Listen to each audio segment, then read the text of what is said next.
चलो चालू चालू हो गया। दोहराने दीजिए ना मुझे।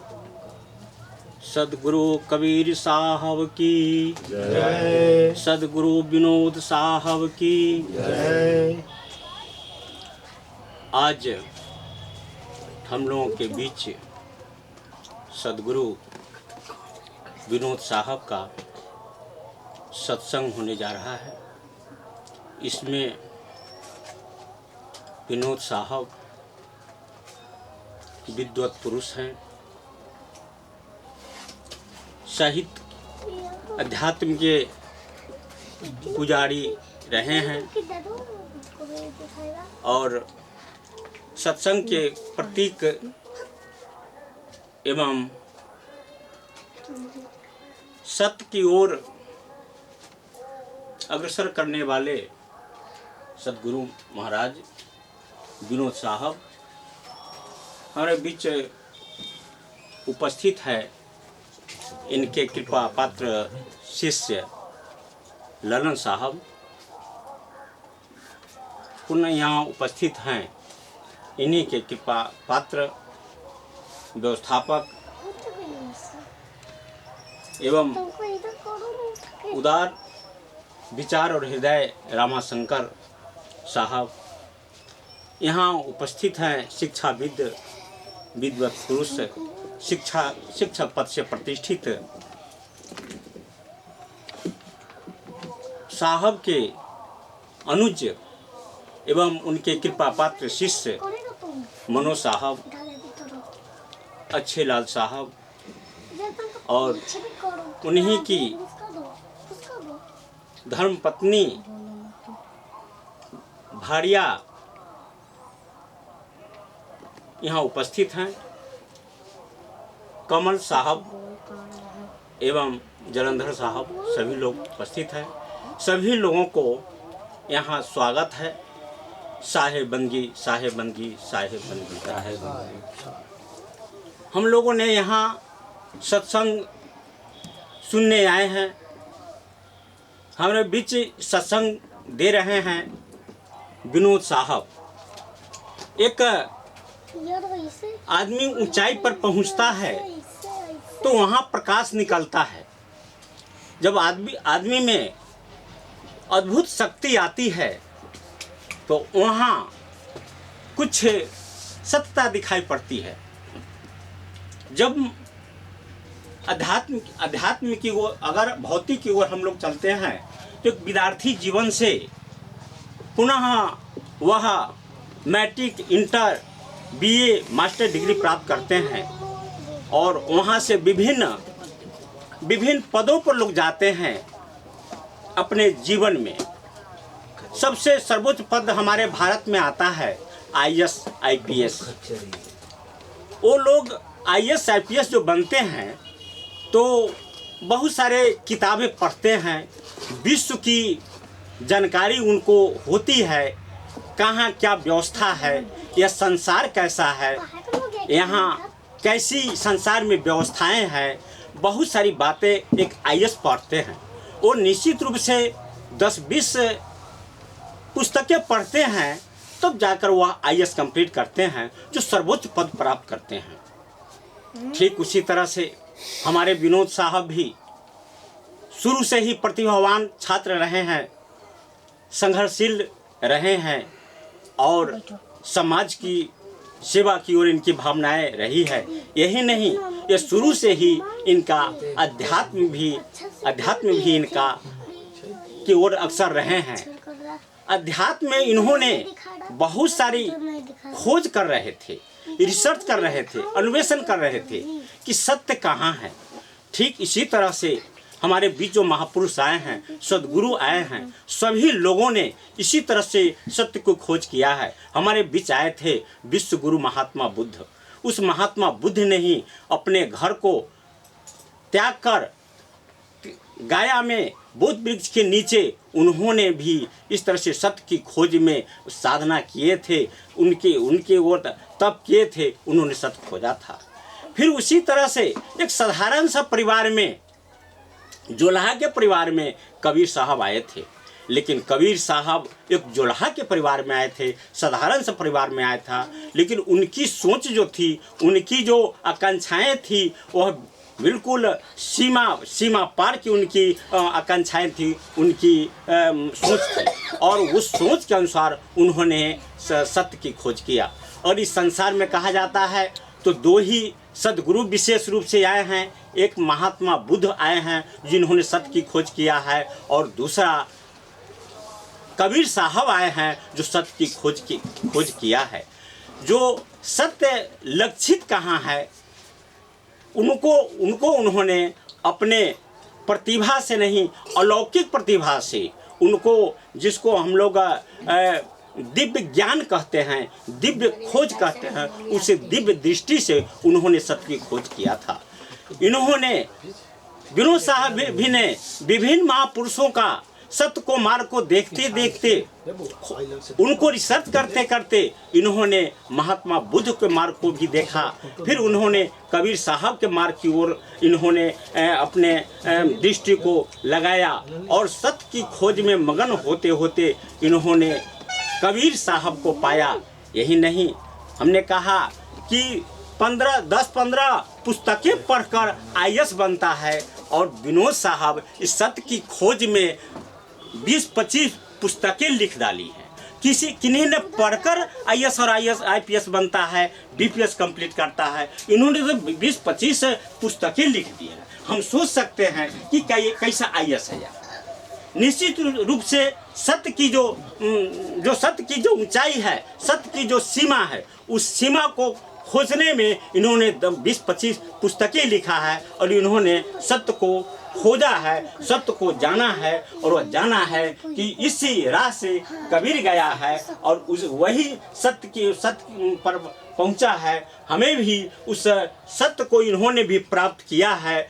एक कवि विनोद साहब निश्चित रूप से गोविंद फंदा में घर है, एक साधारण परिवार में आए हैं, लेकिन इनकी जो सोच है, इनकी अंदर जो प्रतिभा है, इनका जो शोधन है, जो इन्होंने रिसर्च किया है, एक अजूबा है, एक अलौकिक है। इसको समझने वाले, परखने वाले जो बहुत पारखी होंगे, उस चीज़ को समझेंगे कि शुद्ध सोना 24 कैरेट का सोना क्या है। उसको कोई जौहरी ही परखेगा, उसको कोई पारखी ही परखेंगे। इस तरह से विनोद साहब हम लोगों के बीच में आए हैं। भाग्यशाली विनोद साहब नहीं, हम लोग हैं जो ऐसे पुरुष हम लोगों के बीच में आए हैं, और जिन्होंने अपनी साधना के द्वारा, अपने सोच के द्वारा इस ऊंचाई को छुआ है, और हम लोगों के बीच में उस प्रकाश को दे रहे हैं, उस सच्चाई को बता रहे हैं, उस सत्य को बता रहे हैं। मनुष्य का यही सार्थक जीवन है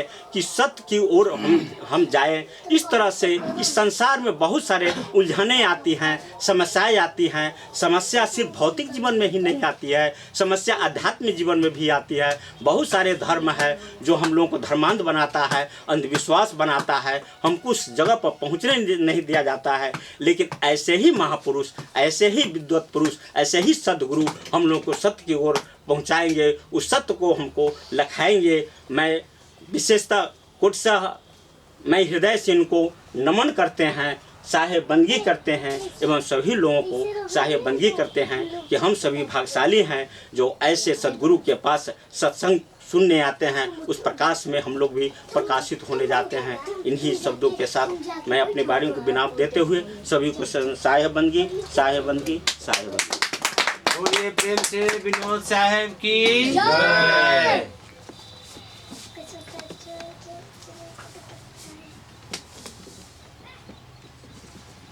बंदो गुरुपद कंद कृपा सिंधु नर रूप हरि महामोह तम पूंज जासु वचन रवि करी निकड़ा।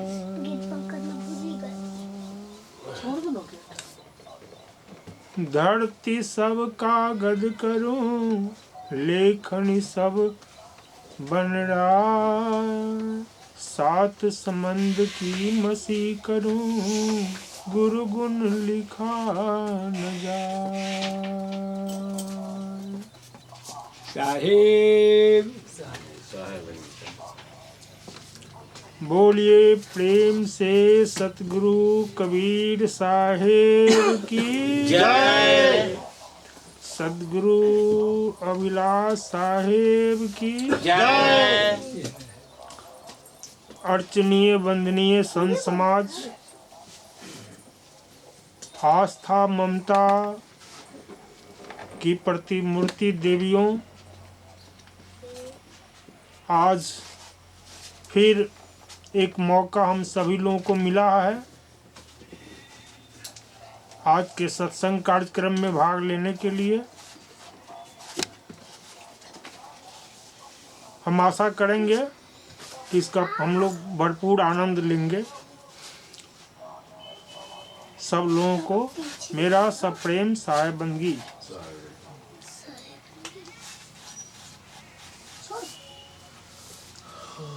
विषय बहुत है, लेकिन आप गौर से देखिए, इस संसार में भगवान किसी को चाहिए, किसी को नहीं चाहिए। देवी देवता किसी को चाहिए, किसी को नहीं चाहिए। मंदिर मस्जिद किसी को चाहिए, किसी को नहीं चाहिए। लेकिन रोजी रोटी सबको चाहिए और सुख शांति आनंद सबको चाहिए।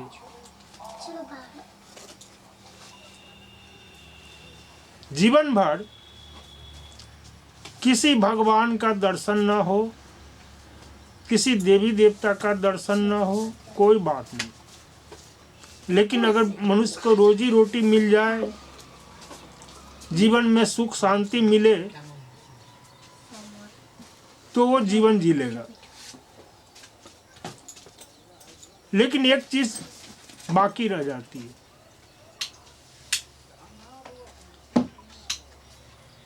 गेहूं हमारे पेट के लिए है, मन के लिए क्या है?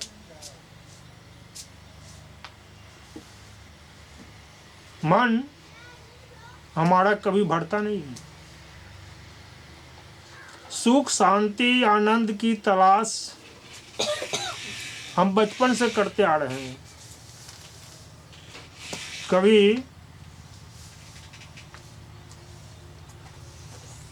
आँख का सुख लेते हैं, नैन सुख, कभी कान का सुख लेते हैं, कभी जिह्वा का सुख लेते हैं, कभी जनेंद्रिय का सुख लेते हैं, कभी त्वचा का सुख लेते हैं, कभी रसना का सुख लेते हैं। वह सुख हमारे जीवन में ठहरता कितने देर है? बहुत कम देर ठहरता है। आप लोगों के जीवन में भी आप बताइए कि आपने भी बहुत सारा सुख भोगा होगा। वो सारा सुख कहाँ है? कितनी देर का सुख होता है? वो जनेंद्रिय का सुख है, मिनट, 2 मिनट, 4 मिनट। रसना का सुख है 5 मिनट, 10 मिनट, 15 मिनट। कान का सुख है घंटा 2 घंटा, कोई प्रोग्राम में चले गए वहाँ सुख इसको मिल जाता है। नैन सुख भी है, घंटा 2 घंटा मिला, फिर उसके बाद वहाँ से हमको बिछड़ना पड़ता है। आखिर वह कौन सा सुख है जो सतत है? 1 मिनट भी वो हमसे अलग नहीं होता। क्या वह सुख हमारे जीवन में है? अगर नहीं है, वो सुख मिलेगा कहाँ? कैसे मिलेगा?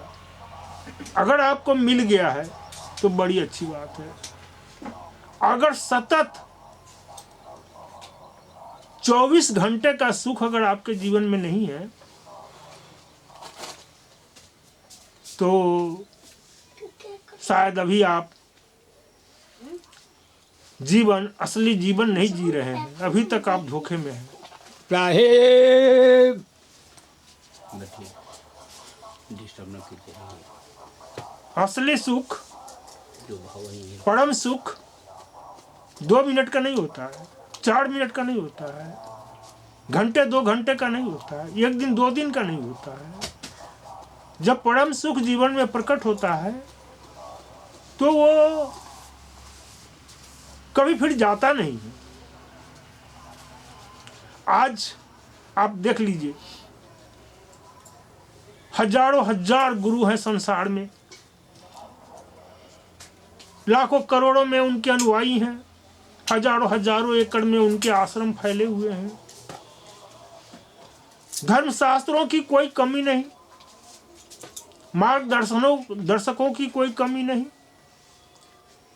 और संसार की हालत दिन प्रतिदिन जिस तरह की होती जा रही है, आप अनुमान भी नहीं लगा सकते कि आगे क्या होने वाला है।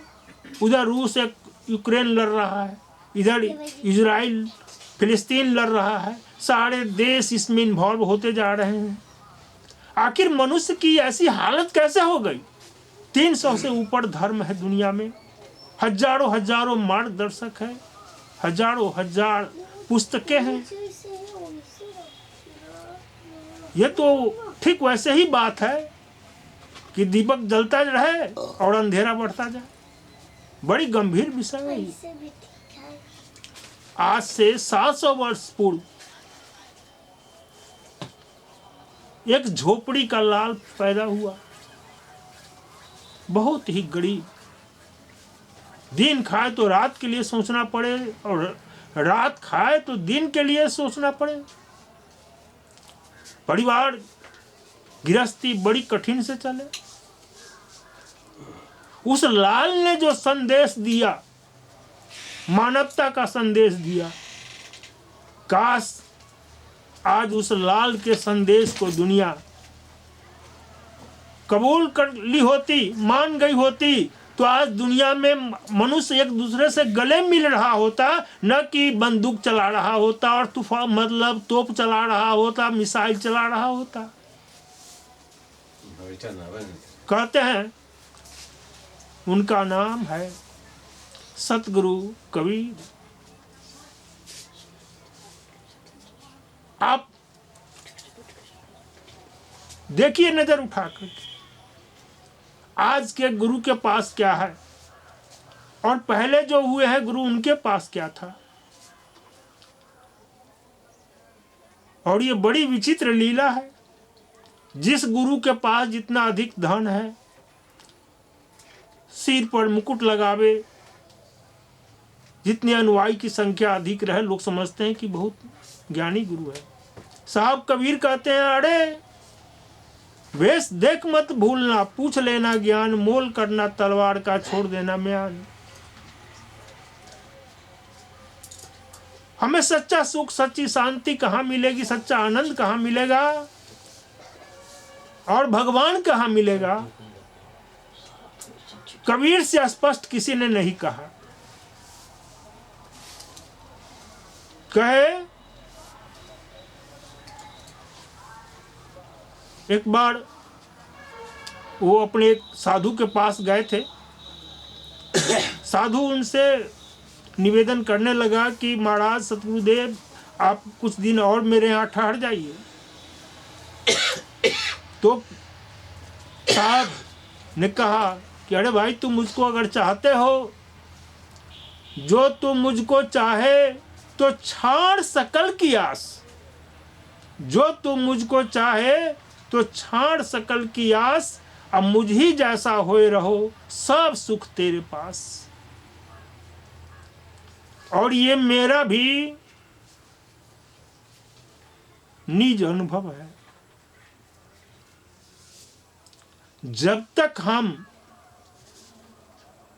सुख की आशा, आनंद की आशा, शांति की आशा दूसरे से करते हैं, तब तक हमारे जीवन में हो सकता है कुछ पल का सुख मिल जाए, कुछ पल का आनंद मिल जाए, कुछ पल की शांति मिल जाए, लेकिन सच्चा सुख, सच्चा मतलब सच्चा आनंद और सच्ची शांति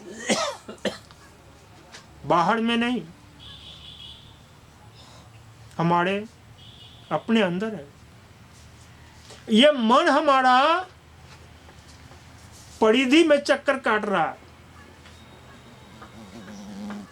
हम खुद ये आत्मा मेरे अंदर, ये केंद्र है, हमको केंद्र में लौटना होगा, तब जाकर के हमें परम शांति, परम आनंद, परम सुख मिल सकेगा। कोई ऐसा संसार में व्यक्ति नहीं है जो आनंद और शांति और प्रेम का अभिलाषी ना हो, सुख का अभिलाषी ना हो। अब मैं साहब कबीर ने जो मार्ग दिया दुनिया को सुख शांति का, वो क्या मार्ग है? पहले तो उन्होंने कहा कि छाड़ सकल की आस, दूसरे की आशा छोड़ दे, तेरे पास जितना है उतने में तू खुश रह। देख, लौटा,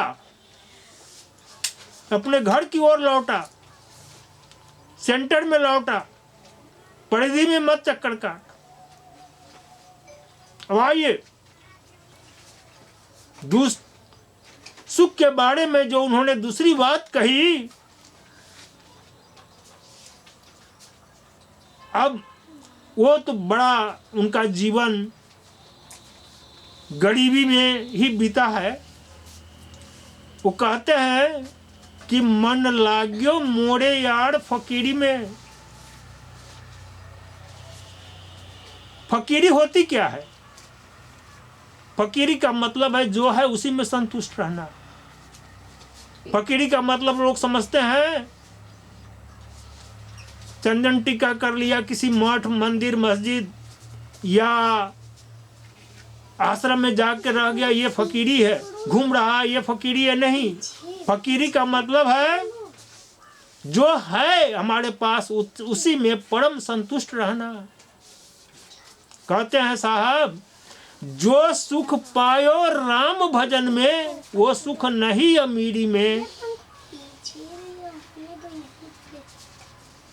मन लागे मोरे यार फकीरी में। अब यहाँ सवाल पैदा होता है,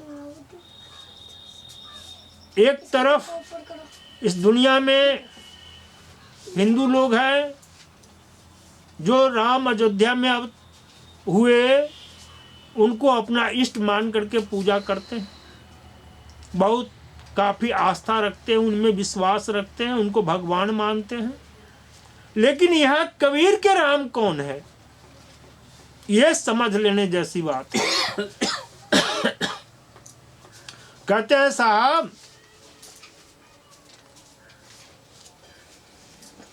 जो सुख पायो राम भजन में, वो सुख नहीं अमीरी में।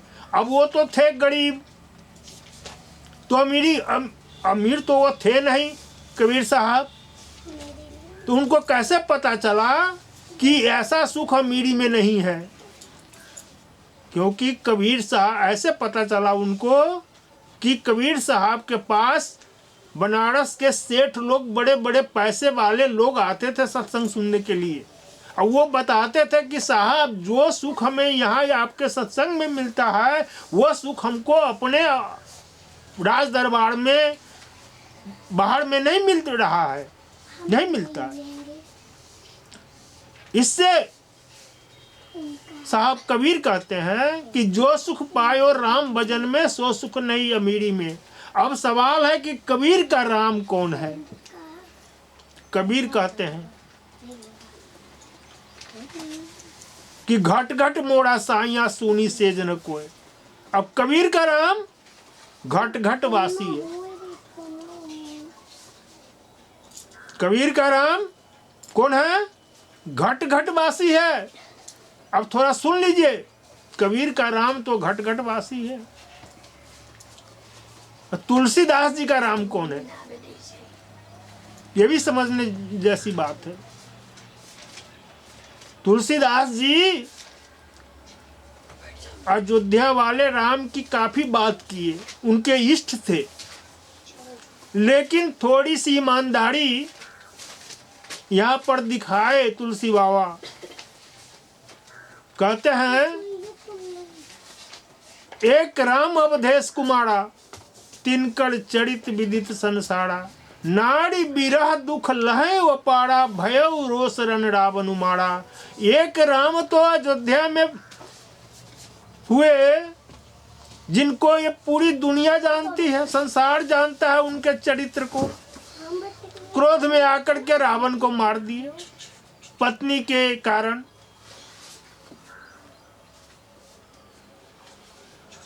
दूसरी जगह जो असली राम है उसके बारे में कहते हैं गोस्वामी जी, राम सच्चिदानंद दिनेशा तहा न मोह निशा लवलेशा।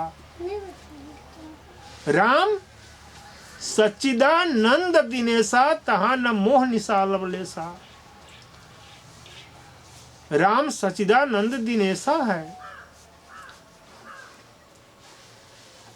जहां मोह रूपी रात्रि नहीं है। लेकिन आप महाराज राम के, राजा राम के जीवन में देखिए, उनकी पत्नी की चोरी हो जाती है। अब वो इतने विकल हो जाते हैं